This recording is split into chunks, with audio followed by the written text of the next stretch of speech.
Shalom Bapak Ibu Saudara yang terkasih dalam Tuhan, Happy Sunday!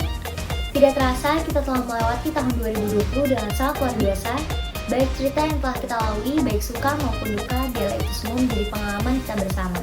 Doa kami agar kita semua siap untuk menjalani tahun yang baru ini dengan berjalan bersama Tuhan.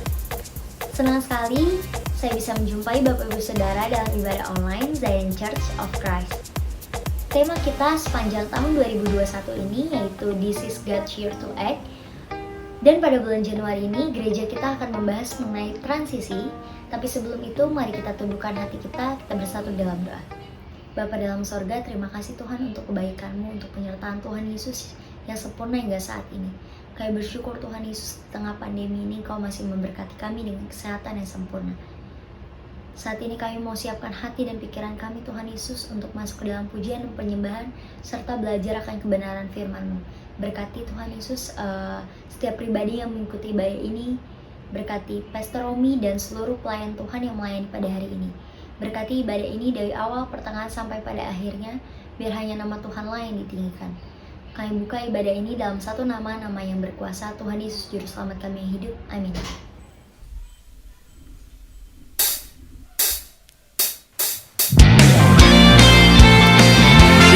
Tuhan, sebab Kau kekuatan dalam hidup kami. Takkan gentar langkah kami Tuhan. Mari semuanya kita katakan, Yesus Kau kekuatan di hidupku. Takkan gentar langkahku. Kau angkat tanganku di saat ku jatuh. Kau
Jujur kadang ku tak sanggup menghadapi semua bebanku, menantikan jawaban, menolak untuk menyerah. Ku tahu Kau Tuhan yang sanggup menolong dalam sesatku. Namun meskipun Kau melur, ku kan tetap menyembahmu. Kan bernyanyi sampai jiwaku percaya, sampai hatiku mendengar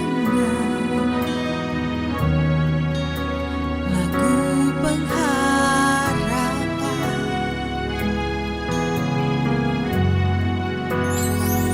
Ku kan berserah,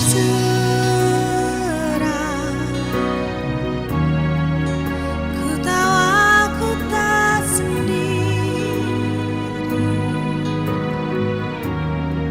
Ku yakin Kau mengasihiku,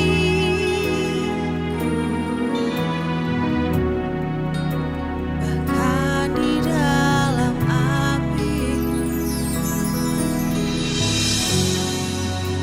Ku kan menyembahmu.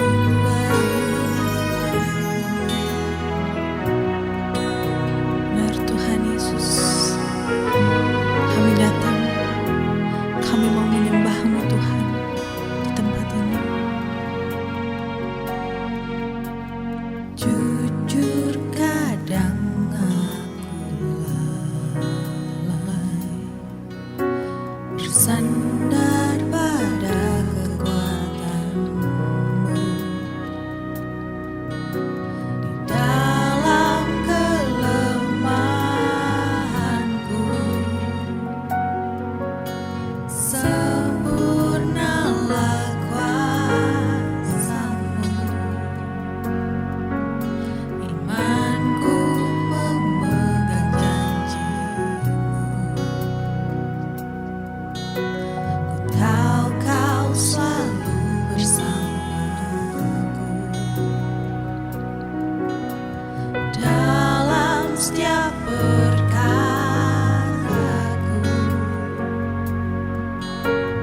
Kaulah damai tenangku. Ku kan bernyanyi, Yesus, sampai jiwaku percaya, sampai hati ini Tuhan, sampai hatiku mendengar.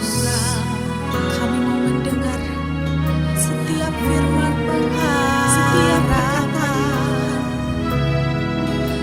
Oh, ku tahu Kau sanggup, aku tak pernah sendiri. Selalu baik Kau di hidupku, bahkan di dalam api kami tetap menyembah-Mu. Di dalam api-Mu kan menyembah-Mu. Lebih sungguh lagi kita angkat pujian ini.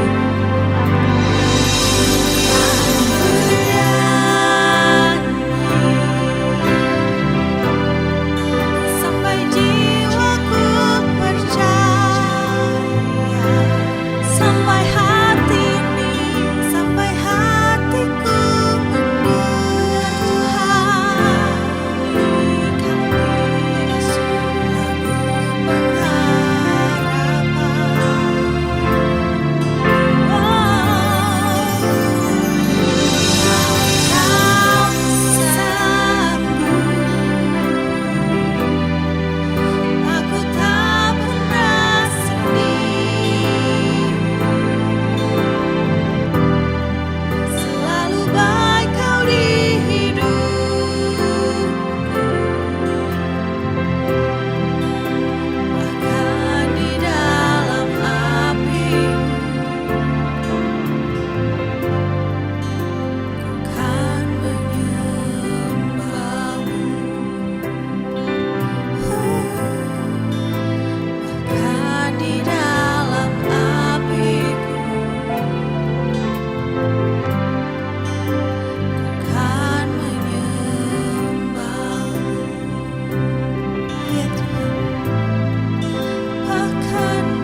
Shalom Bapak Ibu dan Saudara terkasih dalam Tuhan Yesus Kristus. Kiranya dimanapun kita berada saat ini, kita selalu dalam sukacita dan damai sejahtera dari Tuhan Yesus. Pada saat ini saya mengajak Bapak Ibu Saudara untuk sama-sama mendoakan untuk pokok doa yang telah disampaikan oleh saudara kita. Mari sama-sama kita bersatu dalam doa. Tuhan Yesus, kami mau berdoa untuk saudara kami dalam rencananya menandatangani kontrak kerja, agar penandatanganan bisa berjalan dengan lancar, segala prosesnya dipermudah, dan semuanya berhasil, sehingga saudara kami juga bisa segera mulai bekerja. Kami juga mau berdoa untuk saudara kami yang rindu untuk dilepaskan dari kebiasaan buruk, agar Tuhan yang memberikan kekuatan dan proteksi, sehingga saudara kami diberikan kemauan yang kuat, niat yang kuat untuk bisa berubah dan meninggalkan kebiasaan buruknya. Kami juga mau berdoa untuk saudara kami dalam menghadapi ujian akhir semester. Tuhan saja yang memberikan kesehatan, hikmat, dan juga kepandaian untuk saudara kami ini bisa belajar dan mengerjakan soal-soal yang diberikan dan mendapatkan hasil yang terbaik. Kami juga mau berdoa untuk bangsa dan negara kami Indonesia, dari Sabang sampai Merauke. Indonesia dipagari, diproteksi, diberikan keamanan, kedamaian, dan kesejahteraan. Diberkati juga Presiden kami bersama dengan jajaran pemerintahan untuk selalu diberikan hikmat kebijaksanaan dalam mengambil setiap keputusan. Juga untuk pandemi COVID-19 ini agar bisa segera tertangani dengan baik dengan vaksin yang sedang didistribusikan. Kami juga mau mengucapkan syukur dan terima kasih. Terima kasih ya Bapak buat hasil audit KPI saudara kami yang hasilnya memuaskan. Terima kasih ya Tuhan buat penyertaan-Mu. Juga untuk saudara kami yang indera penciumannya sudah pulih. Terima kasih ya Tuhan, berkat kesehatan senantiasa selalu bersama dengan saudara kami ini. Segala pujian, segala pokok doa kami naikkan hanya di dalam nama Tuhan Yesus Kristus yang berkuasa. Haleluya, sama-sama kita katakan amin. Seperti kita ketahui bersama bahwa sepanjang tahun 2020, gereja mengambil tema planted, yaitu tertanam.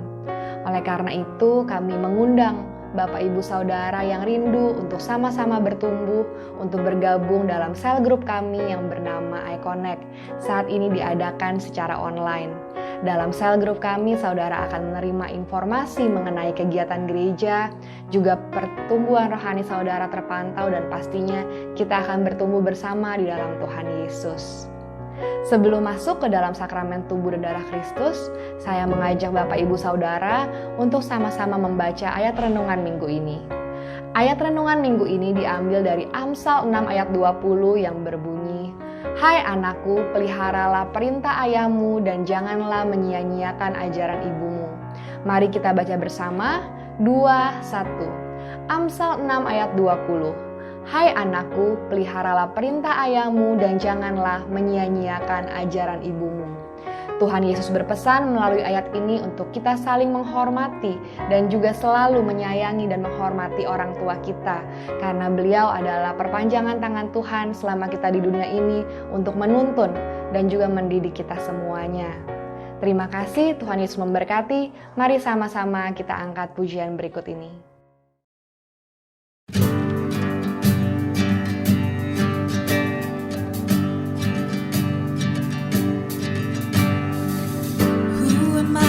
The highest you welcome me. I was lost but He brought me in. His love for me. Oh, His love for me. Who the sun sets free, who is free indeed. I'm a child of God. Yes, I am. Come on, let's sing it. Free at last, He has ransomed me.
Baik, puji nama Tuhan, selamat hari Minggu. Senang saya bisa menjumpai saudara kembali di hari Minggu ini. Dan saya selalu berdoa buat saudara, agar saudara selalu dalam keadaan yang terbaik di dalam kehidupan Anda. Walaupun memang situasinya tidak mudah, di mana masih ada pembatasan-pembatasan di dalam berkegiatan tentunya. Ada hal-hal yang masih membatasi kita. Tetapi jangan takut, tetap di dalam anugerah Tuhan, tetap di dalam kemurahan Tuhan. Senantiasa percaya bahwa segala yang terbaik itu yang Tuhan sediakan bagi setiap kita. Nah, di hari Minggu ini, saudara, sebelum kita masuk di dalam kebenaran firman Tuhan, kita akan terlebih dahulu untuk bersatu di dalam sakramen tubuh dan darah Tuhan Yesus. Untuk itu, saya mau mengajak saudara berdoa. Mari kita berdoa terlebih dahulu. Kami bersyukur Tuhan, di hari Minggu ini kami diberikan kesempatan kembali untuk bersama-sama bersekutu di dalam pujian penyembahan, juga di dalam yaitu sakramen tubuh dan darah Tuhan Yesus, di mana selanjutnya juga kami akan mendengarkan kebenaran firman Tuhan. Maka aku berdoa dimanapun anak-anak Tuhan berada, mereka semuanya dijamah Tuhan, mereka semua dilawat Tuhan, hati mereka bersuka cita, hati mereka bergembira, hati mereka berbahagia senantiasa. Maka juga Tuhan, di mana kami akan bersatu dengan tubuh dan darah-Mu, kami menerima jaminan bahwa kami yang makan tubuh dan minum darah Yesus, kami di dalam Yesus, Yesus Kristus ada di dalam kami. Maka tidak ada kuasa apapun yang dapat memisahkan kami dari kasih Kristus. Kami tidak perlu takut dengan segala berita apapun, karena kami percaya Yesus selalu datang bawa kabar baik bagi hidup kami. Maka kami juga akan menerima kabar baik, yaitu firman Tuhan. Roh Kudus mengurapi aku, sederhanakan setiap kata kalimat bahasa yang kupakai untuk menjelaskan setiap area firman Tuhan ini, agar setiap anak-anak Tuhan menangkap dengan jelas, mengerti dengan benar apa yang Tuhan kehendaki untuk kami praktekkan di dalam kehidupan kami. Sehingga anak Tuhan, kami semua bukan cuma cakap mendengar firman Tuhan, tapi kami juga mau bekerja sama untuk tunduk di bawah otoritas firman Tuhan, untuk melakukan setiap bagian firman Tuhan ini dalam kehidupan kami. Karena firman Tuhan berkata, berbahagialah orang yang mendengar firman Tuhan, bahkan lebih berbahagia lagi mereka yang mendengar dan melakukan di dalam kehidupannya. Terima kasih Tuhan, berbicara bagi setiap kami juga dalam firman Tuhan ini, dan saatnya kami akan bersatu di dalam tubuh dan darah Tuhan Yesus, dalam nama Yesus, haleluya, amin. Nah, saudara kasih Tuhan, satu firman Tuhan di dalam Ibrani pada pasalnya yang ke-13, pada ayat yang ke-8, firman Tuhan ini selalu menguatkan dan mengingatkan akan setiap kita, akan perubahan-perubahan yang terjadi di dalam kehidupan setiap kita, perubahan-perubahan yang ada di dalam lingkungan setiap kita. Tapi satu firman Tuhan di dalam Ibrani 13 pada ayat yang ke-8 dikatakan bahwa Yesus Kristus tetap sama, baik kemarin maupun hari ini dan sampai selama-lamanya. Garis bawahi ayat ini, bahwa dia tidak pernah berubah. Katakan dengan iman, Yesus tidak pernah berubah. Kalau dulu dia pernah mengadakan mujizat, kalau dulu dia pernah mengadakan lawatan, percayalah bahwa Tuhan Yesus yang sama, dia juga sanggup mengadakan hal yang sama, yaitu mengadakan mujizat, mengadakan lawatan bagi setiap kita. Walaupun kita tidak beribadah di dalam satu gedung yang sama, walaupun kita beribadah secara online hari ini, yaitu kita melihat dari layar televisi kita, dari layar gadget kita, dalam berbagai bentuk pola, postur tubuh, dalam artian dalam bentuk dudukkah, berdirikah, atau dalam berkegiatan yang lain. Tetapi yang saya mau katakan buat saudara adalah bahwa hadirat Tuhan tidak pernah berhenti, lawatan Tuhan tidak pernah berhenti, kuasa Tuhan tidak pernah berhenti. Dia tetap Tuhan yang dahsyat, dia tetap Tuhan yang luar biasa, dan dia tetap Tuhan yang sanggup menyatakan mujizatnya bagi setiap kita. Maka karena itu percayalah, hari ini saudara dan saya juga selalu mengimani bahwa kita berkemenangan. Apa yang kita pegang, apa yang kita kerjakan, percayalah, kata Tuhan, diberkati, berhasil. Karena saya percaya berkat yang ada di dalam firman Tuhan bukan hanya dimiliki oleh mereka yang sudah pernah mengalaminya di dalam kesaksian-kesaksian di dalam firman Tuhan, tetapi itu juga diberikan buat setiap orang yang percaya. Siapa orang yang percaya? Anda adalah orang yang percaya. Bersama dengan saya, kita semua adalah orang-orang yang selalu menikmati kemuliaan dan kemurahan Tuhan. Mari kita mau satu di dalam doa untuk mengangkat roti ini, dan kita berdoa roti ini menjadi tubuh Kristus, anggur nantinya menjadi darah Yesus. Pertama kita angkat rotinya dengan iman. Sama-sama saya katakan dalam nama Tuhan Yesus, inilah roti yang turun dari surga. Inilah tubuh Tuhan Yesus Kristus, tubuh yang tergantung di atas kayu salib, yang memberikan kami bersama dengan keluarga kehidupan yang kekal di dalam kerajaan sorga, untuk menyempurnakan agar tubuhku selalu sehat sempurna, sempurna jiwa rohku dibangkitkan pada akhir zaman.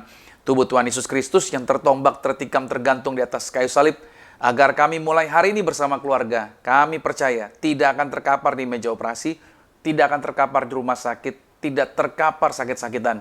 Kami menang atas segala virus, menang atas segala penyakit, kuasa penyakit dihalau, dipatahkan oleh bilur-bilur Yesus. Kami sudah disembuhkan dalam nama Tuhan Yesus. Inilah tubuh Tuhan Yesus Kristus. Mari kita makan tubuh Tuhan Yesus Kristus.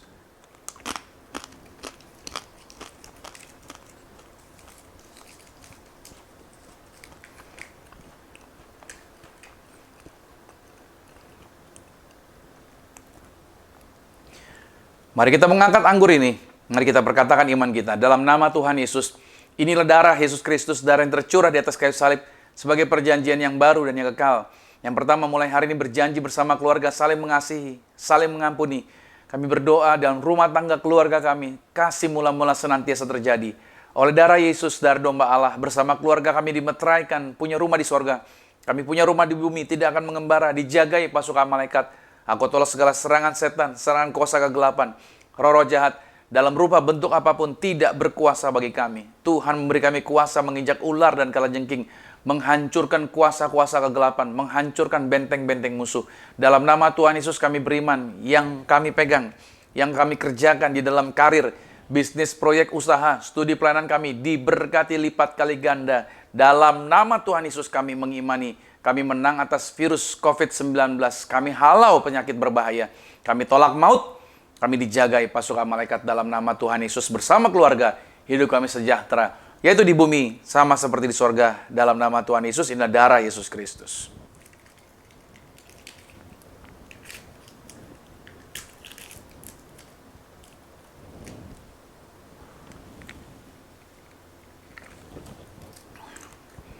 Kita juga mengangkat minyak urapan. Selalu saya akan ajarkan kepada saudara kuasa di mana Tuhan yang memberikan perintah kepada para murid untuk berdoa bagi orang sakit. Bahkan Musa pada waktu membangun, yaitu kemah pertemuan, juga awalnya adalah harus diurapi terlebih dahulu dengan minyak. Dan ternyata di perjanjian baru pun Yesus memerintahkan kepada para murid untuk menggunakan sakramen minyak ini. Maka saya buktikan berkali-kali bagaimana kuasa Tuhan dinyatakan. Orang sakit disembuhkan, roh-roh jahat dihalau, kuasa-kuasa gelap diusir. Bahkan orang-orang yang tidak punya pengharapan, yang kata dokter mustahil, tapi mujizat Tuhan dinyatakan. Tuhan buktikan melalui sakramen minyak urapan ini. Sama-sama dengan saya katakan dalam nama Tuhan Yesus, inilah minyak urapan. Setiap tetes saya punya kuasa mengusir setan, setiap oleh saya punya kuasa menyembuhkan penyakit. Silakan mulai hari ini pasukan malaikat surgawi hadir, jagai kami, lindungi kami, proteksi kami. Dalam nama Tuhan Yesus, inilah minyak urapan. Mari saudara boleh teteskan di atas kepala saudara, Anda boleh berdoa buat anggota keluarga saudara, Anda boleh berdoa buat orang-orang yang bersama dengan saudara, tempat Anda. Dan kembali saya akan ingatkan kepada saudara bahwa kita nggak bisa bertemu secara langsung, jadi saudara kalau punya minyak, hanya cukup Anda putar video ini, Anda ikuti ibadah ini, Anda doa saja. Dengan Anda ikuti apa yang saya ajarkan, Anda bisa berdoa, minyak di tangan Anda menjadi minyak urapan. Jadi nggak perlu, saya ulangi lagi ya, nggak perlu Anda harus cari saya, nggak perlu harus Anda kejar-kejar saya untuk minta didoakan minyak. Anda bisa berdoa bagi minyak. Imani bahwa tangan Anda, mulut Anda ada kuasa. Anda bisa berdoa, minyak di tangan Anda menjadi minyak urapan. Haleluya, puji nama Tuhan. Nah saudara yang kasih Tuhan, di hari ini yaitu di tanggal 24 Januari 2021, dan tentunya sepanjang bulan Januari ini kita sedang berbicara mengenai transisi, dan selalu akan saya ulang sedikit bahwa transisi berbicara mengenai suatu perubahan, di mana perubahan itu tidak langsung berubah total, tetapi ada perubahan yang terjadi. Nah makanya untuk mengalami yang namanya perubahan, kita perlu mau bekerja sama dengan Tuhan. Nah biarlah perubahan-perubahan ini juga akan menjadi bagian yang akan memberkati orang-orang yang bersama dengan kita. Terutama perubahan itu sendiri kita rasakan di dalam kehidupan kita. Nah, di hari ini, di hari Minggu ini, bagian judul khotbah yang saya bawakan adalah agen perubahan. Saudara siapkan catatan saudara, Anda boleh tulis. Judul yang saya bawakan hari ini adalah berbicara mengenai agen perubahan. Ya, di layar monitor Anda sudah saya tampilkan agen perubahan. Nah, saudara kasih Tuhan, minggu lalu, tentunya kalau Anda sudah mengikuti ibadah minggu lalu, kita berbicara mengenai hidup yang menjadi kesaksian. Ya kan? Hidup yang menjadi kesaksian. Itu artinya harus ada suatu perubahan yang terjadi di dalam kehidupan. Kalau saja hidup kita pengen menjadi kesaksian, agar orang-orang terberkati dengan kehidupan kita. Nah, oleh sebab itu saya coba sampaikan ada dua kekuatan yang setiap hari akan memotivasi diri kita untuk kita berubah. Nah, kekuatan yang pertama adalah keinginan untuk menjauh dari rasa sakit. Ini kekuatan yang pertama yang memotivasi diri kita untuk kita mau berubah, yaitu keinginan untuk menjauh dari rasa sakit. Nah, pada saat saudara tangan kita menyentuh panci panas, maka kita otomatis akan segera menarik tangan kita untuk menghindari rasa sakit itu. Dan tahukah saudara bahwa itu adalah insting manusia untuk menghindari rasa sakit. Nah, terus ketakutan akan rasa sakit ini, itu telah memotivasi kita untuk mencari yang sebaliknya dari rasa sakit. Yaitu orang mencari kesenangan. Tetapi kesenangan jangka pendek yang biasanya mereka lakukan. Nah, misalkan ketika seseorang mengalami luka dalam hubungan. Saya banyak lihat contoh orang yang mengalami luka dalam hubungannya dengan seseorang. Misalkan dia terluka karena hubungannya dengan seseorang, atau dia terluka karena keluarga yang broken home, atau mungkin dia pernah mengalami luka trauma masa lalu. Biasanya, luka atau rasa sakit tersebut, cara mereka untuk menghindarinya adalah mereka mengkonsumsi obat-obatan terlarang. Lihat tadi saya katakan, menghindari rasa sakit, mencari kesenangan jangka pendek. Mereka mengkonsumsi obat-obat terlarang. Lalu mereka juga ada beberapa yang menjadi kecanduan dengan alkohol. Atau mereka berlari ke arah perilaku moral yang berbahaya. Nah, itu adalah salah satu cara untuk melarikan diri dari rasa sakit. Itu yang menjadi kekuatan pertama, yaitu keinginan untuk menjauh dari rasa sakit. Itu motivasi yang membawa orang untuk mengalami perubahan. Kekuatan yang kedua adalah keinginan untuk meraih keuntungan. Oke ya, keinginan untuk meraih keuntungan. Saya kasih gambaran begini. Kalau kita menggantung sebuah wortel di depan kelinci, seekor kelinci, maka otomatis kelinci itu akan coba menerjang ke arah wortel tersebut. Begitu digantungkan, dia akan coba menyerang. Nah, manusia juga tidak berbeda. Ketika seorang anak, misalkan saudara, anak Anda disuruh membersihkan kamar tidurnya, seringkali anak-anak malas untuk beresin kamar tidurnya. Sampai kadang-kala kita orang tua tarik urat dulu ya. Seringkali kita udah teriak berkali-kali juga belum tentu dia dengerin. Tapi coba kalau diberikan janji bahwa kalau kamu beresin tempat tidurmu, kamu akan mendapatkan hadiah. Nah, biasanya anak-anak akan langsung mengerjakannya. Itu ya. Ada keuntungan yang akan dia dapatkan. Dia mau melakukannya. Dia termotivasi. Lalu kebanyakan orang berolahraga sekarang.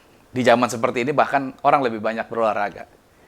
Nah, kita berolahraga alasannya untuk apa? Untuk menjaga kesehatan, karena akan mendapatkan keuntungan. Betul ya? Ada sisi lain lagi, kenapa seorang berolahraga? Agar dia bisa menikmati makanan enak. Karena biasanya kalau orang makan enak tanpa olahraga, dia akan mendapatkan malapetaka. Jadi caranya bagaimana dia bisa mau makan enak? Dia olahraga. Itu dia. Jadi berusaha olahraga agar bisa menikmati makanan enak. Ada sebuah cerita, saudara, seorang datang konsultasi kepada dokter, namanya Ko Acong. Ko Acong ini periksa ke dokter, berat badannya agak banyak dan dia sering sakit kepala. Hasil tes darah menunjukkan bahwa lemak di darahnya cukup tinggi, kadar kolesterol juga cukup tinggi. Maka dokter mengatakan kepada Ko Acong bahwa Anda tidak boleh lagi makan makanan yang berlemak.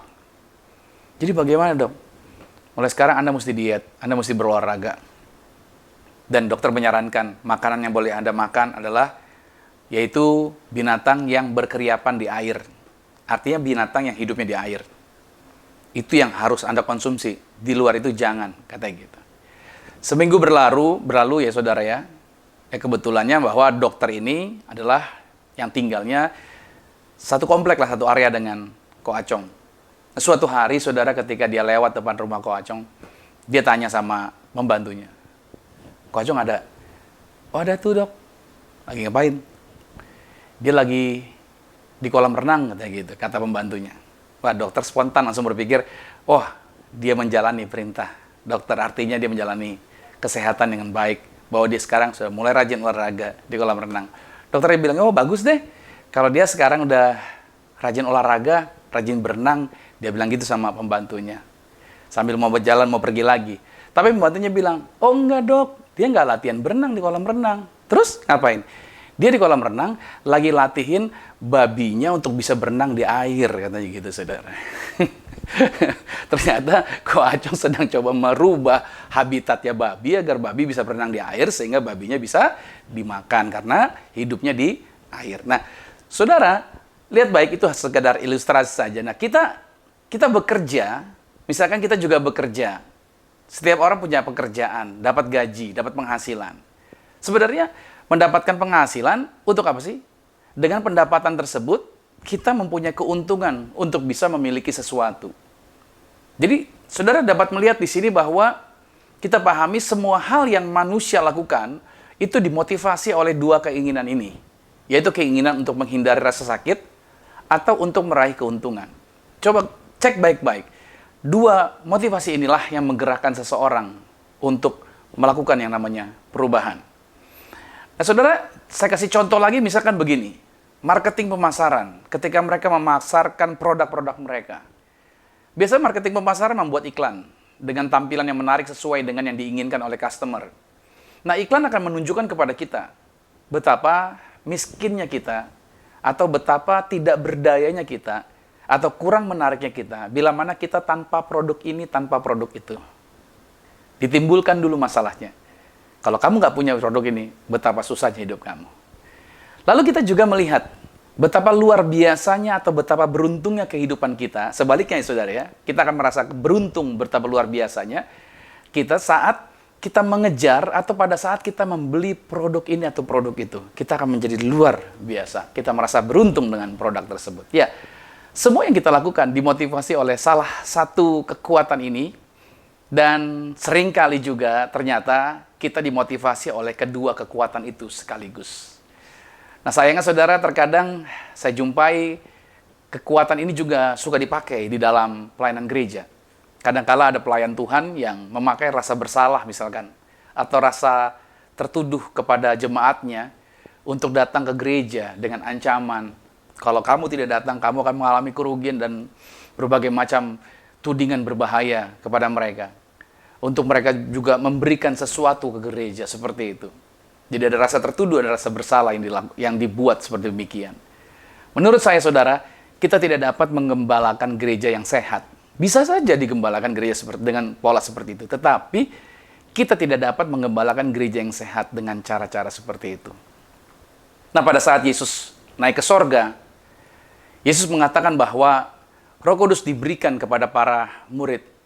Yaitu tujuannya adalah untuk menolong para murid, menolong Anda dan saya, menolong setiap kita beralih.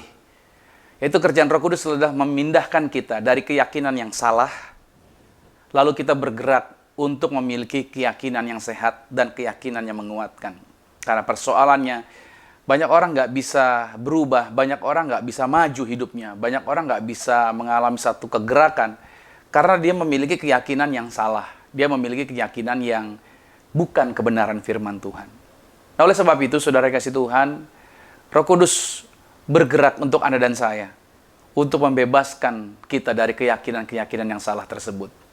Mari saya ajak saudara lihat dalam Yohanes pada pasal yang ke-16, pada ayat yang ke-7 sampai dengan ayat yang ke-13 dikatakan begini, namun benar, yang kukatakan ini kepadamu adalah lebih berguna bagi kamu jika aku pergi, sebab jikalau aku tidak pergi, penghibur itu tidak akan datang, dan kalau ia datang, ia akan menginsafkan dunia akan dosa, kebenaran dan penghakiman. Akan dosa karena mereka tetap tidak percaya kepadaku, akan kebenaran karena aku pergi kepada Bapa dan kamu tidak melihat aku lagi, akan penghakiman karena penguasa dunia ini telah dihukum. Ayat 12-nya, masih banyak hal yang harus kukatakan kepadamu, tetapi sekarang kamu belum dapat menanggungnya. Ayat 13-nya, tetapi apabila ia datang, yaitu roh kebenaran, ia akan memimpin kamu ke dalam seluruh kebenaran, sebab ia tidak akan berkata-kata dari dirinya sendiri, tetapi segala sesuatu yang didengarnya, itulah yang akan dikatakannya, dan ia akan memberitakan kepadamu hal-hal yang akan datang. Saudara yang kasih Tuhan, dari ayat ini menjelaskan kepada setiap kita, judul kita adalah agen perubahan. Roh Kudus adalah agen perubahan. Dia yang akan menolong kita untuk berjalan di dalam kebenaran. Dia menginsafkan kita akan dosa. Dia juga mengingatkan kita ketika kita melakukan hal yang salah. Saudara kasih Tuhan, Kalau kita berbicara mengenai dosa, apa sih dosa? Dosa itu apa? Kalau kita berpikir dosa adalah melakukan kecemaran, melakukan perbuatan yang nggak benar dan lain sebagainya. Oke, nah ternyata saudara, dosa secara harfiah itu berarti salah. Oke, dosa berarti secara harfiahnya adalah salah. Tapi saudara perlu catat dan garis bawahi bahwa dosa bukan hanya melakukan sesuatu yang tidak benar. Dosa bukan hanya melakukan sesuatu yang salah. Tetapi kita juga berdosa saat kita tidak melakukan hal yang benar. Atau kita tahu itu benar, tapi kita diam saja tidak melakukannya. Yakobus 4 pada ayat yang ke-17 berkata, jadi jika seorang tahu bagaimana ia harus berbuat baik, tetapi ia tidak melakukannya, dia berdosa. Nah, saudara, dari sini kita perlu memahami, jika saja kita mau mengambil waktu untuk mendengarkan Roh Kudus, maka dia akan menyingkapkan keyakinan-keyakinan kita yang salah. Yang selama ini telah menghalangi kita dan mengarahkan kita, yaitu bagaimana seharusnya kita berpikir dengan benar. Roh Kudus akan mengarahkan kita. Nih, yang benar seperti ini. Itu kerjaannya Roh Kudus. Nah, kalau boleh kita jujur, umumnya suara pengalaman dan suara pergaulan di masa lalu, ya, itu umumnya menjadi suara yang paling keras di dalam pendengaran kita. Dan itu seringkali membawa pengaruh dalam keputusan-keputusan yang kita ambil. Tapi sebenarnya, suara-suara tadi itu sebenarnya bukanlah suara Tuhan. Nah, kita harus dapat memilih untuk tidak membiarkan suara masa lalu, suara pengalaman-pengalaman kegagalan kita di masa lampau, suara negatif tadi, untuk mengendalikan kita, untuk mengarahkan kita di dalam mengambil keputusan-keputusan.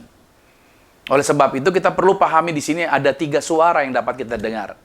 Saya pelajari ada 3 suara yang dapat kita dengar, yaitu suara Tuhan, suara iblis, dan suara diri kita sendiri. Lihat ya, suara Tuhan, suara iblis, dan suara diri kita sendiri. Sebelum saya jelaskan, kita lihat dulu sebentar di dalam Markus pada pasal 4, pada ayat yang ke-3, sampai dengan ayat yang ke-8. Dikatakan begini, dengarlah ada seorang penabur keluar untuk menabur. Pada waktu ia menabur, sebagian benih itu, catat dulu, lahannya, yaitu jatuh di pinggir jalan. Garis bawah itu. Lalu datanglah burung dan memakannya sampai habis. Sebagian jatuh di tanah yang berbatu-batu. Garis bawahi lagi, ini area yang kedua, yang tidak banyak tanahnya. Lalu benih itu pun segera tumbuh karena tanahnya tipis. Tetapi sesudah matahari terbit, layulah dia dan menjadi kering karena tidak berakar. Sebagian lagi, lihat benihnya, jatuh di tengah semak duri. Lalu makin besarlah semak itu dan menghimpitnya sampai mati, sehingga ia tidak berbuah. Dan sebagian jatuh, lihat, di tanah yang baik. Ia tumbuh dengan suburnya dan berbuah, hasilnya ada yang 30 kali lipat, ada yang 60 kali lipat, ada yang 100 kali lipat.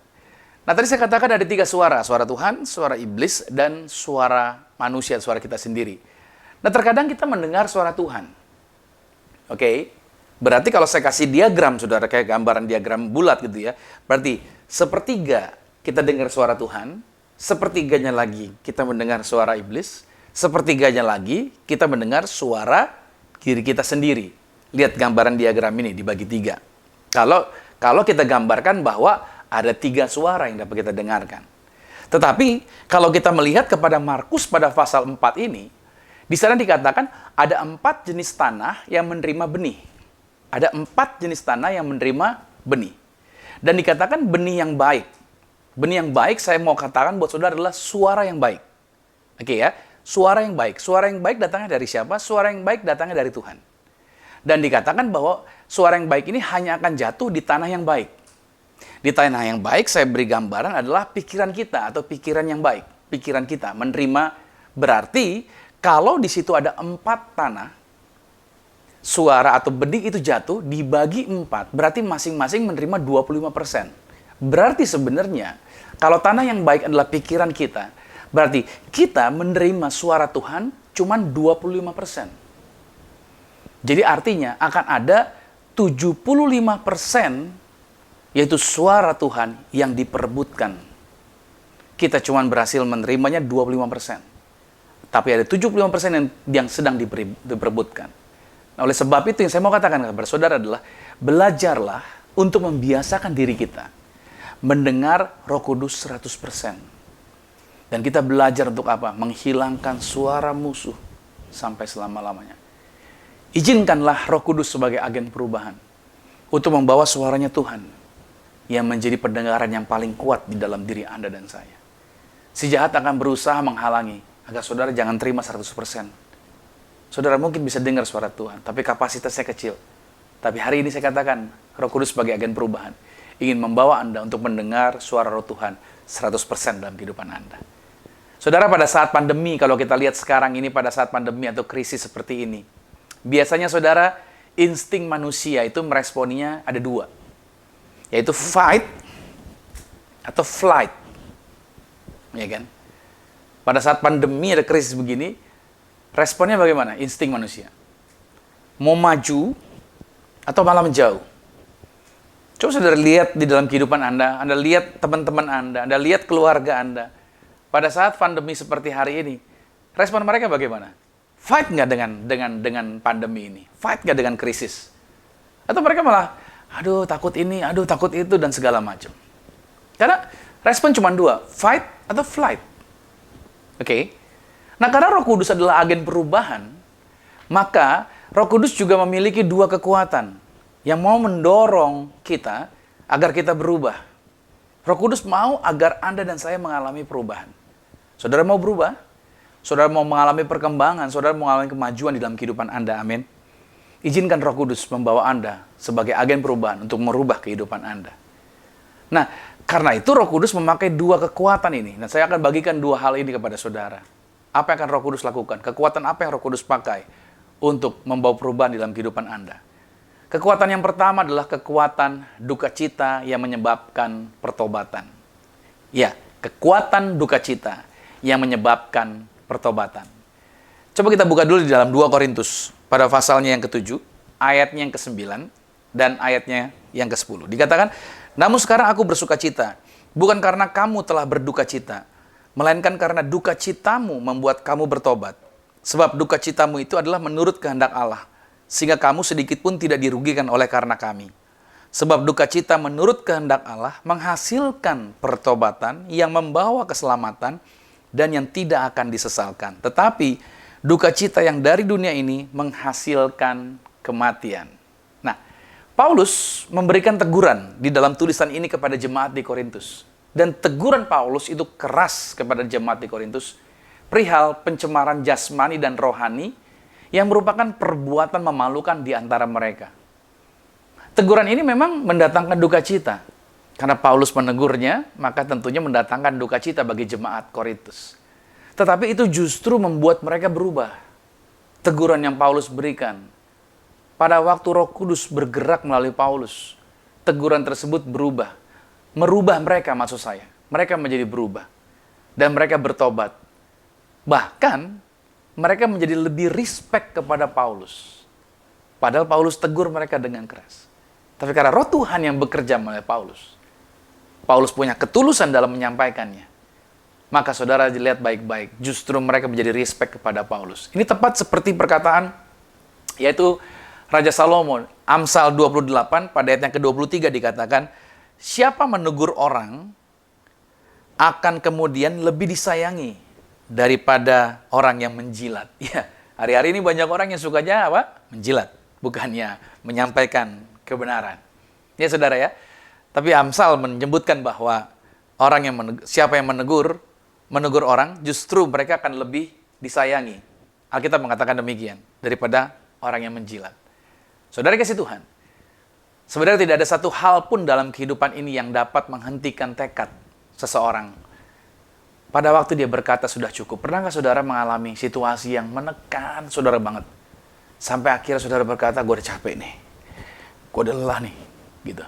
Anda begitu tertekan dengan problem Anda. Anda begitu berat sekali dengan kesalahan atau dosa yang Anda lakukan. Yang akhirnya malah membuat Anda suntuk, membuat Anda berat. Sampai Anda berkata, enough gitu loh, sudah cukup. Nah, ketika Anda sampai pada titik tersebut dan Anda memutuskan Anda mau berserah dan membiarkan Tuhan untuk bekerja, ada rasa duka cita yang terjadi di dalam diri Anda yang Anda rasakan, maka saudara pada waktu Anda mengizinkan melalui duka cita tersebut Tuhan bekerja dalam kehidupan Anda, maka Anda bisa mengalami perubahan dalam kehidupan Anda. Jadi terkadang saya jumpai bahwa situasi yang sulit kadangkala membawa duka cita, itu ternyata dapat dipakai oleh Tuhan untuk membuat diri kita berubah. Sebab justru sebaliknya kalau keadaannya nyaman, zona nyaman, justru itu menjadi penghalang untuk kita mengalami perubahan. Nah, apakah Anda pernah mengalami situasi di mana sudah lelah dengan kekuatan Anda karena Anda berusaha untuk merubah orang? Meskipun sudah didoakan, meskipun sudah ditolong. Pernah nggak ketemu orang yang udah didoain, udah ditolongin, Anda akhirnya kelelahan. Ini orang nggak berubah-berubah gitu loh, saudara. Ya. Nah, saya pernah ada di situasi seperti itu. Dan karena saya suka mencoba mengubah orang dengan kekuatan sendiri, akibatnya malahan saya timbul kecewa. Dan itu justru menghambat proses dan pekerjaan Tuhan atas orang tersebut. Karena saya yang pengen bekerja, saya yang pengen merubahnya. Saya tidak mengizinkan Roh Kudus sebagai agen perubahan yang harusnya merubah orang itu. Dan saudara, itu akhirnya malahan membuat proses tadi jadi terhambat prosesnya. Karena saya terlalu banyak campur tangan. Akhirnya saya kelelahan. Nah, pada saat saya sebel dan kesal, itu membuat saya akhirnya berduka karena hal itu. Maka itu membuat saya akhirnya bertobat, ya capek deh. Udahlah, nggak bisa ngadilin kekuatan sendiri lagi deh. Ya udah. Dan menyadari bahwa sesungguhnya yang dapat merubah seseorang adalah Roh Kudus, bukan kita. Ya dia mau bagaimana ya, itu urusan dia sih. Dulu pada waktu saya pelayanan, saya terlalu idealis. Ada orang salah dikit, wah ini nggak bisa jadi tim saya nih. Wah ada salah dikit, saya langsung ambil langkah tegas gitu. Padahal seharusnya kita tidak menjadi orang yang suka menghakimi orang lain. Seharusnya kita punya hati yang berbelas kasih. Karena bagaimanapun, semua orang pengen berubah. Dan kalau kita memaksa orang berubah, nanti karya Tuhan tidak bekerja dalam diri orang itu. Izinkan Roh Kudus yang bekerja untuk merubah orang itu. Karena Roh Kuduslah sebagai agen perubahan yang mengajarkan kita untuk berubah. Nah, perubahan sebenarnya tidak harus memakan waktu yang lama. Sebenarnya perubahan tidak harus memakan waktu yang lama. Karena Roh Kudus akan membuat perubahan yang cepat dan efektif.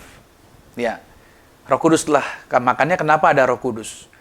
Roh Kudus itu membuat perubahan itu menjadi efektif di dalam kehidupan kita. Nah, semua orang Kristen percaya bahwa Roh Kudus adalah guru dari gereja.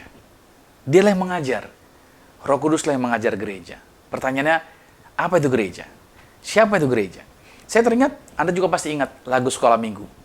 Gereja bukanlah gedungnya, ya, dan bukan pula menaranya. Terus, bukalah pintunya, lihat di dalamnya. Gereja adalah orangnya. Gereja adalah orangnya. Berarti kalau Roh Kudus adalah sebagai guru dari gereja, berarti Roh Kudus juga lah yang mengajarkan orang-orang, Anda dan saya. Berarti guru kita adalah siapa? Roh Kudus. Roh Kudus menunjukkan kepada kita hal-hal tentang Yesus, sehingga kita dapat semakin menjadi seperti Kristus. Jadi yang bisa membuat Anda mengenal Kristus, nggak bisa dengan uang Anda. Anda nggak bisa mengenal Kristus dengan label Anda. Anda nggak bisa mengenal Kristus dengan pengalaman-pengalaman Anda. Anda hanya bisa mengenal Kristus pada waktu Anda mengizinkan Roh Kudus menjadi agen perubahan bagi Anda untuk menunjukkan kepada saudara tentang Yesus di dalam kehidupan Anda. Sehingga hidup kita, hidup Anda, hidup saya bisa menjadi sama seperti Kristus. Kita juga perlu mengizinkan Roh Kudus menunjukkan keyakinan-keyakinan yang salah yang selama ini telah menahan kita untuk kita mau berubah. Yang membuat kita nggak bisa berubah karena kita punya keyakinan yang salah. Makanya kita perlu izinkan Roh Kudus untuk merubah keyakinan kita yang salah, sehingga kita bisa mengalami perubahan. Katakan amin. Itu yang pertama, saudara. Kekuatan yang Roh Kudus pakai untuk mengadakan perubahan, yaitu kekuatan duka cita yang menyebabkan pertobatan. Kekuatan yang kedua yang dipakai oleh Roh Kudus untuk merubahkan kehidupan Anda dan saya adalah kekuatan harapan. Ya, coba kita lihat di saudara, kekuatan harapan ini, bahwa kekuatan ini Roh Kudus gunakan untuk memimpin kita kepada iman. Garis bawahi bahwa kekuatan harapan ini itu digunakan oleh Roh Kudus untuk memimpin kita kepada iman. Iman dasar dari segala sesuatu yang kita harapkan, bukti dari segala sesuatu yang tidak kita lihat. Coba kita lihat dalam Roma 15 pada ayat yang ke-13 dikatakan begini. Semoga Allah, sumber pengharapan, memenuhi kamu dengan segala sukacita dan damai sejahtera dalam iman kamu, supaya oleh kekuatan Roh Kudus kamu berlimpah-limpah dalam pengharapan. Nah, Roh Kudus memampukan kita. Ya, Roh Kudus memampukan Anda dan saya untuk bergerak menuju hal-hal baik dalam kehidupan. Hal-hal yang memberikan kita sukacita. Seperti Roma 15 pada 13 tadi katakan. Saya mengajak saudara untuk melihat bagaimana Abraham, yang namanya tadinya Abram, itu dirubah menjadi Abraham. Oke, apa artinya Abraham? Artinya bapa banyak bangsa. Dan dia punya nama Abraham sebelum dia punya anak. Sebelum Abraham punya seorang anak pun. Jadi belum punya anak. Jadi ketika dia berjalan keliling kemana-mana, selama 25 tahun dia berjalan, ketemu dengan orang setiap kali ditanya, namanya siapa? Dia sebut diri dia. Bapak banyak bangsa. Anaknya berapa, Pak? Belum ada. Tapi ditanya, namanya siapa? Bapak banyak bangsa. Ya kan? Itu yang Abraham lakukan. Kenapa dia bisa berkata seperti itu? Karena dalam Kejadian 15, Allah membawa Abraham itu keluar dari tendanya, dan Allah menyuruh dia untuk melihat ke langit serta disuruh hitung berapa jumlah bintang di langit. Ketika Tuhan berkata kepada Abraham, kalau kamu bisa hitung, demikianlah jumlah keturunanmu. Dan Tuhan mengatakan bahwa sebegitu banyaknya keturunan yang akan kamu punyai. Nah, Tuhan sedang memberikan Abraham suatu gambaran baru, yaitu kekuatan harapan. Lihat baik-baik, Tuhan sedang memberikan satu gambaran baru tentang kekuatan harapan. Meskipun Abraham belum punya anak, tapi dia melihat bintang itu, dan Tuhan telah mengatakan bahwa jumlah keturunan seperti itu. Abraham pegang itu. Dan gambaran harapan yang Tuhan telah taruh pada pikirannya Abraham, itu begitu kuatnya, luar biasa dipercaya oleh Abraham. Abraham punya keyakinan akan hal itu. Itu yang dia pegang. Dan begitu nyata di dalam pikiran Abraham, walaupun dia belum punya anak, tapi dia begitu nyata bahwa itu terjadi bagi dia. Sehingga Abraham tidak pernah tergoncangkan, dan ia tidak ragu. Bahkan dia tidak ragu ketika diperhadapkan untuk menyerahkan, yaitu Ishak, pada waktu dia sudah punya anak. Ketika diminta oleh Tuhan untuk diserahkan sebagai korban, dia tidak meragukan. Dia bawa Ishak sebagai persembahan. Dia angkat belatinya untuk mempersembahkan Ishak. Abraham tetap punya keyakinan. Dan keyakinan Abraham adalah bahwa dia adalah bapa banyak bangsa. Dan Abraham percaya Tuhan sanggup membangkitkan Ishak dari antara orang mati untuk memenuhi apa yang Tuhan janjikan bagi dia. Dalam Ibrani pada pasal 11, pada ayat yang ke-17 sampai 19 dikatakan begini. Karena iman, maka Abraham, tatkala ia dicobai, mempersembahkan Ishak. Ia yang telah menerima janji itu, rela mempersembahkan anaknya yang tunggal. Walaupun kepadanya telah dikatakan, keturunan yang berasal dari Ishaklah yang akan disebut keturunanmu. Karena ia berpikir bahwa Allah berkuasa membangkitkan orang-orang, sekalipun dari antara orang mati. Dan dari sana, ia seakan-akan telah menerimanya kembali. Wah, lihat, saudara, Anda perlu melihat seperti yang Abraham lihat. Anda perlu melihatnya dahulu dalam iman Anda seperti Abraham. Barulah harapan itu akan terwujud bagi kehidupan Anda. Makanya kita perlu terekspos seperti Abraham. Makanya Tuhan menunjukkan firman-Nya, Roh Kudus menunjukkan kepada Anda. Untuk itu, agar apa? Agar Anda yakin bahwa harapan itu akan terwujud di dalam kehidupan Anda. Amin. Maka ada sebuah cerita, saudara, bahwa orang Bekasi itu, saudara, ya, saya sedikit keluar dari khotbah saya, bahwa orang Bekasi itu tidak pernah putus harapan, saudara. Itu orang Bekasi. Kenapa? Karena masuk tahun 2021, orang Bekasi itu punya harapan baru. Yang walaupun mereka mungkin saja bisa tertekan sampai ke ujung harapan, tetapi mereka tidak khawatir karena masih ada harapan jaya yang akan membawa mereka kepada harapan indah. Haleluya, puji Tuhan. Ya, luar biasa, ini sedikit intermezzo buat saudara. Tapi itulah sebabnya saudara bahwa di masa pandemi seperti ini, masa yang sulit, masa krisis seperti ini, menurut saya ini justru merupakan kairos moment. Masa pandemi ini merupakan kairos moment. Yaitu waktu perkenanan Tuhan. Atau waktunya untuk kita berubah. Iya. Pandemi ini justru waktunya untuk kita berubah. Ada kekuatan harapan yang dikerjakan oleh Roh Kudus untuk mengubahkan setiap orang percaya, termasuk saya, setiap kita, untuk berubah. Karena krisis ini justru memaksa kita untuk mengambil jalan yang baru. Ya. Krisis ini memaksa kita untuk mengambil jalan yang baru. Krisis ini juga telah mengganggu tradisi. Iya.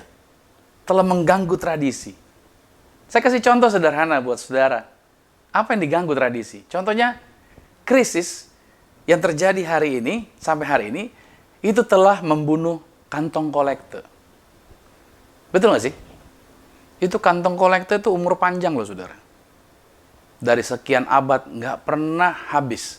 Selalu ada kantong kolekte di gereja. Di mana gereja berusaha untuk menghilangkan kantong kolekte, tetap aja kantong kolektor tetap jalannya di gereja. Ya kan? Saudara pernah mengalami kan? Kantong kolektor di depan Anda nggak bisa bergerak kalau Anda belum masukin ke situ. Tapi saudara, cuman krisis, cuman pandemi yang bikin kantong kolektor berhenti, saudara.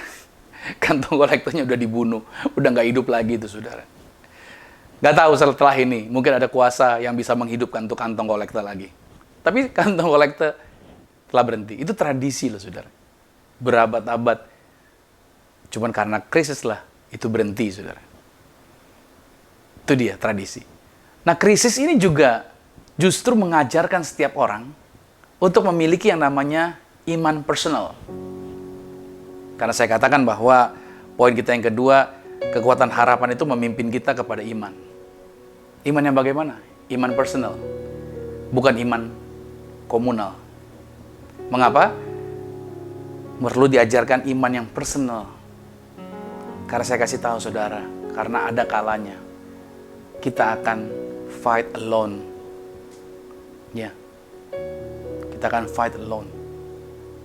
Pada waktu seseorang yaitu sakit, masih bisa panggil pendeta untuk didoakan. Waktu sebelum pandemi, dia punya masalah, masih bisa didoakan. Ada orang-orang yang berdoa buat dia. But pada waktu seseorang kena vonis positif virus, maka dia dikarantina. Dia dibawa ke dalam perawatan, bawa ke rumah sakit. Dia di situ siapa lagi?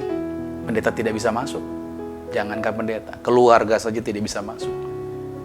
Dia alone. Dia sendirian di situ. Makanya yang bisa dia harapkan siapa? Imannya. Dia harus fight. Dia harus fight. Makanya kita perlu mengajarkan untuk memiliki iman, bukan iman komunal. Banyak orang beriman ketika beramai-ramai. Wah, kita percaya ya, iya.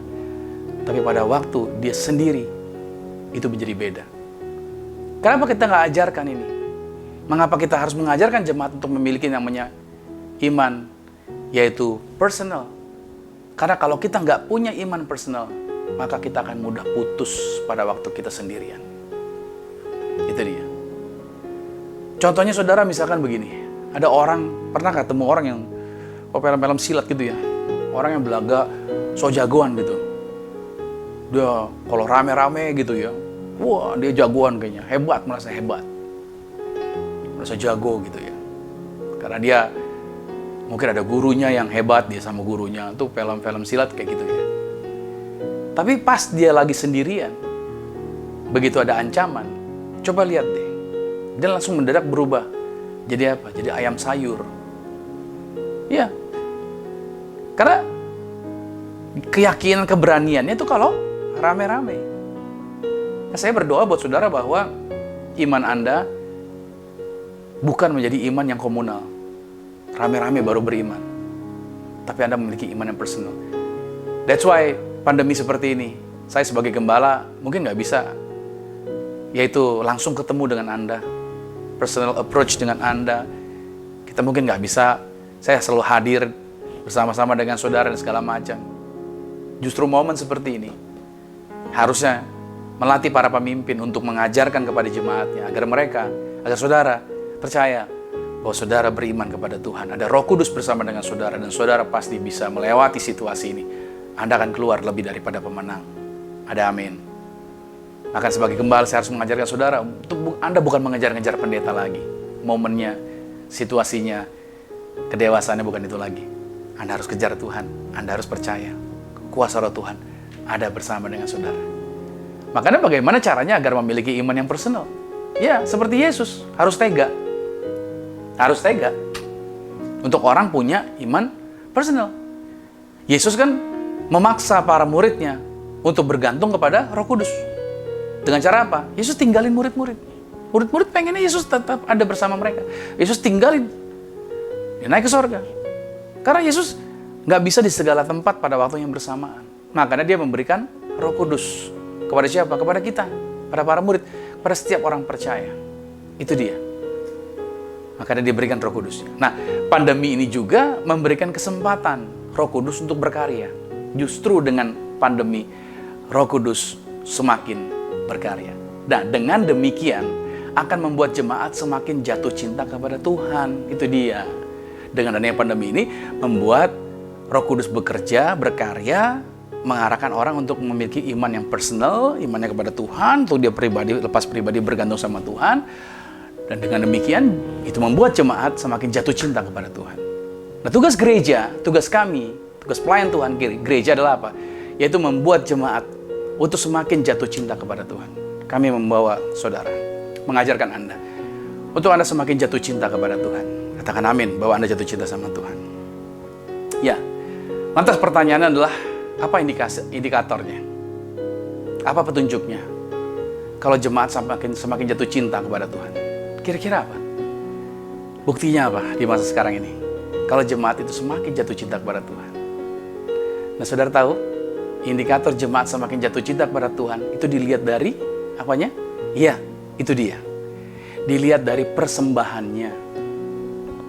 Gak enak nih ngomong ini. Dilihat dari kolektenya. Saya harus jujur sama saudara. Kalau dikatakan jemaat jatuh cinta sama Tuhan, itu dilihat dari persembahannya, dilihat dari kolektanya. Karena Matius 6 ayat 21 berkata, firman Tuhan mengatakan, di mana hartamu berada, di situ hatimu berada. Itu dia. Di mana hartamu berada, di situ hatimu berada.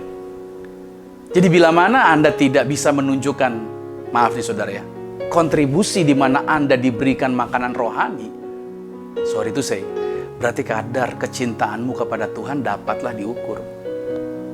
Karena gampang kok. Mau tahu hatimu di mana? Lihat dari uangnya aja. Ya Pak, sekarang kan masa lagi sulit dan segala macam. I know. Tapi bukan berarti kita tidak bisa memberi. Tapi saya mengajarkan ini karena itu firman Tuhan yang saya mau bagikan kepada saudara. Karena orang jatuh cinta sama Tuhan dilihat dari situ. Kan gereja tidak perlu ya harusnya. Saya dalam khotbah seperti hari ini ada running text di bawah, jalan terus, nomor persembahan, persembahan rekening gereja, jalan terus, diingetin sepanjang ibadah gitu, ada kan nggak perlu ya saudara. Atau gembala teleponin jemaat apakah sudah memberikan persepuluhan bulan ini, kan nggak perlu seperti itu. Kalau jemaat masih harus diingatkan oleh gembalanya, oleh gereja secara terus-menerus seperti itu, maka kita tahu model jemaat seperti apa yang digembalakan. Maka saya ingatkan juga apalagi pada Anda yang menjadi leaders di dalam pelayanan ini. Justru Anda harus lebih banyak berkontribusi.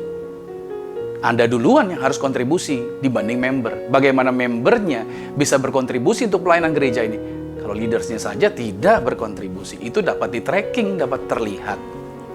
Sorry, hari ini saya harus sampaikan hal ini. Karena Roh Kudus sebagai agen perubahan ingin membawa perubahan. Kita harus jatuh cinta sama Tuhan. Bukan jatuh cinta sama uang. Karena dari uang kita dapat melihat kadar cintanya kita sama Tuhan.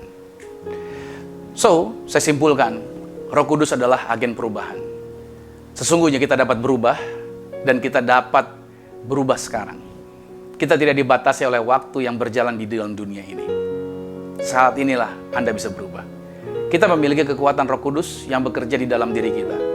Jika kita mengerti kekuatan Roh Kudus melalui pertobatan tadi ya, dan melalui harapan, maka sebenarnya kita dapat memilih untuk mau bekerja sama dengan Roh Kudus, sehingga perubahan-perubahan bukan sementara, tapi perubahan-perubahan permanen dapat terjadi di dalam kehidupan setiap kita. Saya berdoa hari Minggu ini hari yang diberkati buat saudara. Saya berdoa firman Tuhan ini menjadi perubahan. Firman Tuhan ini membawa perubahan karena Roh Kudus ingin bergerak. Roh Kudus bekerja sebagai agen perubahan untuk merubah kehidupan Anda. Selamat menikmati hari Minggu yang diberkati bersama dengan keluarga. Tuhan Yesus Kristus memberkati. Amin. Mari kita berdoa.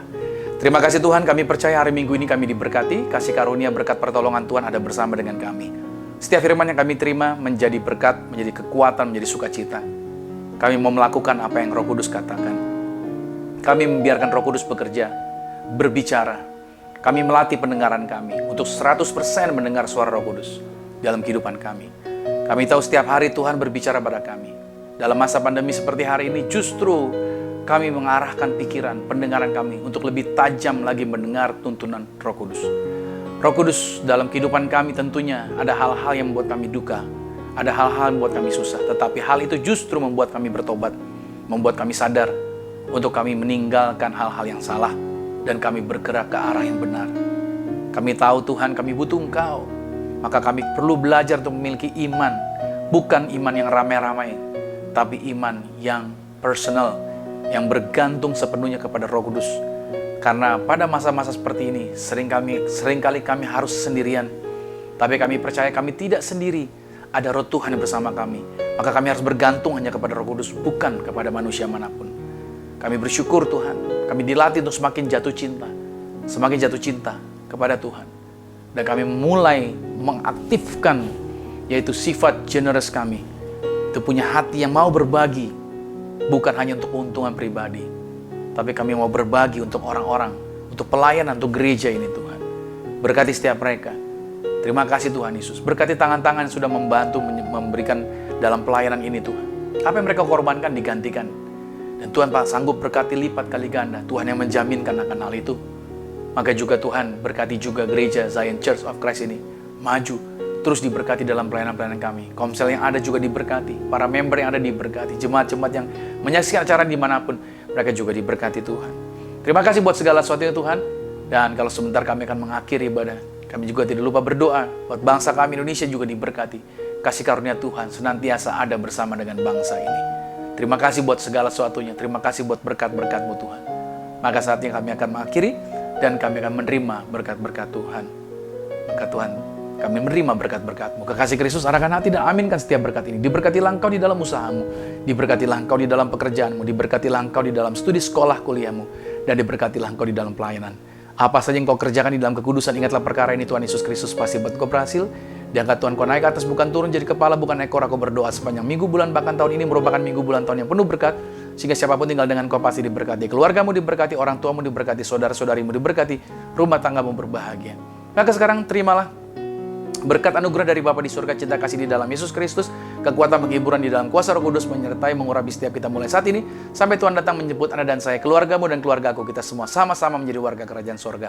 Yang percaya sama-sama katakan amin. Selamat hari Minggu, sampai jumpa minggu depan dan shalom.